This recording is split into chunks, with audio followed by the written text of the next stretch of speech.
Pepsi Tamil திரைப்பட தயாரிப்பாளர் சங்கம் இடையிலான பிரச்சினைக்கு தீர்வு காண தமிழ்நாடு அரசு பேச்சுவார்த்தைக்கு அழைத்துள்ளதாக கே செல்வமணி தெரிவித்துள்ளார். தென்னிந்திய திரைப்பட தொழிலாளர்கள் சம்மேளனத்தின் தலைமை அலுவலகத்தில் நடைபெற்ற கூட்டத்தில் 4 தீர்மானங்கள் நிறைவேற்றப்பட்டன.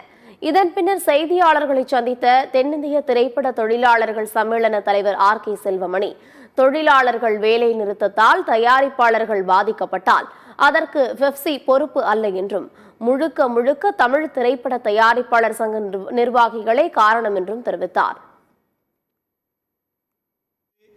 ஏற்கனவே தென்னிந்திய திரைப்பட வர்த்தக சபை, தமிழ் திரைப்பட தயாரிப்பாளர் சங்கம், தமிழ் திரைப்பட நடப்பு தயாரிப்பாளர் சங்கம் மற்றும் தென்னிந்திய திரைப்பட தொலைக்காட்சி தயாரிப்பாளர் சங்கம் ஆகிய 4 திரைப்பட அமைப்புகளுடன் இணைந்து பணிபுரிந்து வந்தது. தற்போது தமிழ் திரைப்பட தயாரிப்பாளர் சங்கத்தைச் சேர்ந்த சில நிர்வாகிகள் இன்னொரு கூட்டமைப்புடன் இணைந்து பணிபுரிவோம், அவர்களுக்கு ஆதரவளிப்போம் என்று அறிவித்துள்ளபடியால் அவர்களுக்கு பெப்சி மற்றும் ஐஃபெக்கில் இணைந்துள்ள அனைத்து கூட்டமைப்புகளும் தமிழ் திரைப்பட தயாரிப்பாளர் சங்கத்திற்கு ஒத்துழைப்பதில்லை என ஏகமனதாக முடிவு செய்துள்ளது. தமிழ் திரைப்பட தயாரிப்பாளர்கள் அந்த அறிவிப்பை வாபஸ் செய்யுமே அவர்களுக்கு ஒத்துழைப்பது.